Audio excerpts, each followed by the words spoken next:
Sir नमस्कार। नमस्कार। Sir Hindu marriage act की सेक्शन 13 जी। जो कहती है डाइवोर्स की, जिसे हिंदी में विवाह विच्छेद कहा जाता है, तो मैंने अभी सभी अपने प्यारे दर्शकों के लिए ये बताने के लिए कि डाइवोर्स जिसे हिंदी में विवाह विच्छेद कहा जाता है, उसका आधार, उसकी ग्राउंड, उसका बेस क्या है, जिस बेस पे वो न्यायालय में जाकर डाइवोर्स ले सकें। आधे लोगों को तो सच पता ही नहीं होता। कॉमन मैन तक आवाज पहुंचाना चाहता हूँ, उन्हें बताना चाहता हूँ, तो मैंने सब कुछ लगभग सब कुछ समझा दिया। कानून खाली तलाक के बारे में नहीं कहता।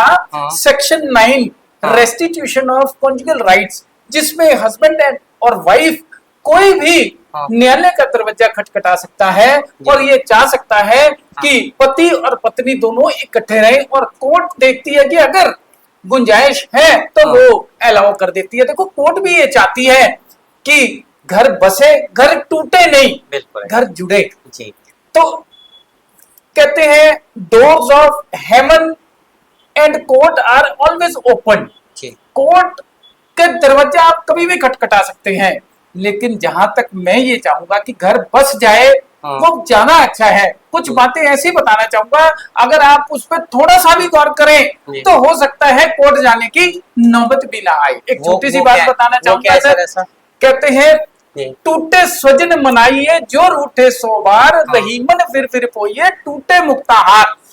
मोती जो होते हैं ना, वो बड़े कीमती होते हैं। अगर उसकी माला टूट जाए तो मोती फेंके नहीं जाते, उसकी माला में वो मोती पिरो दिए जाते हैं। इसी तरीके से अगर घर में कुछ ऐसी, देखो कहते हैं जहां दो बर्तन होते हैं खड़क जाते हैं, छोटी मोटी बातें हर घर में होती हैं, लेकिन ये नहीं है कि आप डिवोर्स तक आपकी बात पहुंच जाए।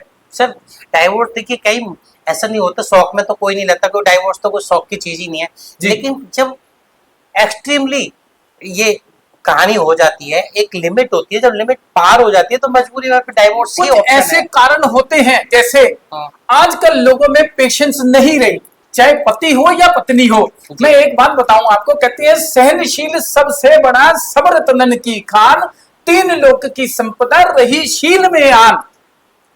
पेशेंस बहुत बड़ी चीज है वकील साहब, जिसमें पेशेंस है। कहते हैं if you have patience you have everything.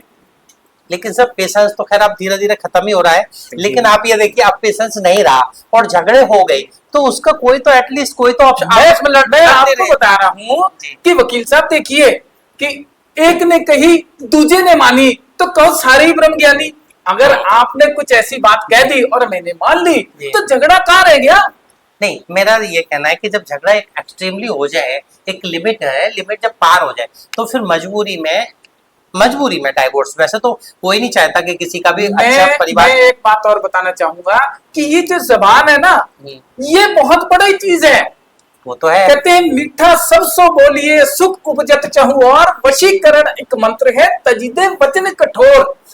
क्या मतलब है इसका? जिसका आप मीठी जबान रखिए, मीठी जबान से बोलिए, आपका कहीं भी झगड़ा नहीं होगा। आप मेरे से लिख के ले लीजिए। कहते हैं जीवा ऐसी बाबरी कह गई सर्ग पताल, आप तो भीतर गए जूते खात कपाल। तो यही वकील साहब के साथ आपको है। मैं ये कह रहा हूँ कि ये जो जबान है ना, ये गधे बिठाती है और यही राज कराती है।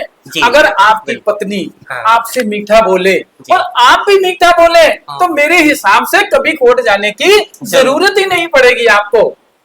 सर वो तो हम भी मानते हैं, और मैं भी सभी अपने दर्शक को ये बताना चाहता हूँ कि मेरी इंटेंशन ये नहीं कि मैं डाइवोर्स के बारे में, जैसे मैंने बता दिया तो भाई आप डाइवोर्स फाइल करें ना, वो तो बहुत रेयरेस्ट केसेस में ही होना चाहिए, तो जब मजबूरी आप तो कुछ बचा ही नहीं है। हो सके तो परिवार बढ़ाने में और परिवार को बसाने पर ध्यान देना चाहिए। कोर्ट भी कहती है मीडिएशन में जाओ। आप देखो, आपका अगर कोई मनमुटाव है, अगर कोई सोल्यूशन है तो निकालो। कहते हैं every problem has a solution, that totally depends on you how you solve it. पहले भी तो लोग ऐसे किया करते थे, पहले भी कहा बड़े बुजुर्गों को बीच में डालते थे। तो समझाया जाता था। अब तो क्या है, बड़े बुजुर्गों का भी 498 में नाम दर्ज हो गया है, डोमेस्टिक वायलेंस में हो गया। देखिए एक बात बताइए, जो सुलह कराने वाले हैं उन्हीं का नाम रजिस्टर्ड हो गया, तो वो सुलह कहाँ से होगी? गलत है। अगर आपका कोई घर बसा रहा है तो आप ये थोड़ी है कि उसको लपेट देंगे। सर आजकल तो लिखा जा रहा है, मेरे पे रोज आए, मतलब जो मेरे से जी। संपर्क कर रहे हैं, क्योंकि मैं न्याय सेवा दल के माध्यम से एक एनजीओ चला रहा हूँ और लोगों तक अवेयरनेस का पहुंचा रहा हूँ, मैं तो मेरे पे कहता हूं, काफी दूर आपकी तक बातें सर माथे पर कहते हैं there is a black sheep in every fold.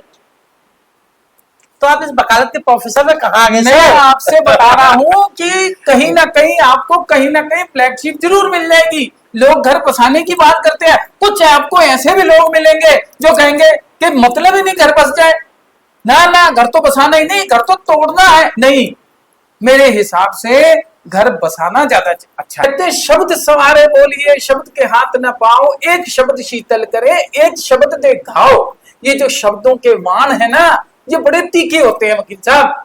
नहीं, ये ये बात हमें हमेशा शब्दों का प्रयोग सोच समझ के करना चाहिए, ताकि किसी का दिल ना दुखे, चाहे पति हो और चाहे पत्नी हो, दोनों के लिए कह रहा हूं मैं। यस, कहते हैं don't wash your dirty linen in the public. अगर आपकी कोई घर की बात है तो उसे घर में ही रखें, दूसरों को ढोल मत बजाएं, आधी प्रॉब्लम तो आपकी यही सॉल्व हो जाएगी।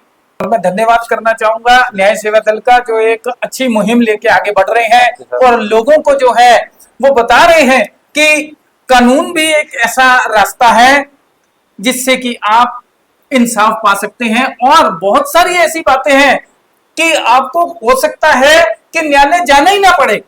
आपके माध्यम से बहुत दूर दूर तक मैंने नाम सुना है वकील साहब आपका।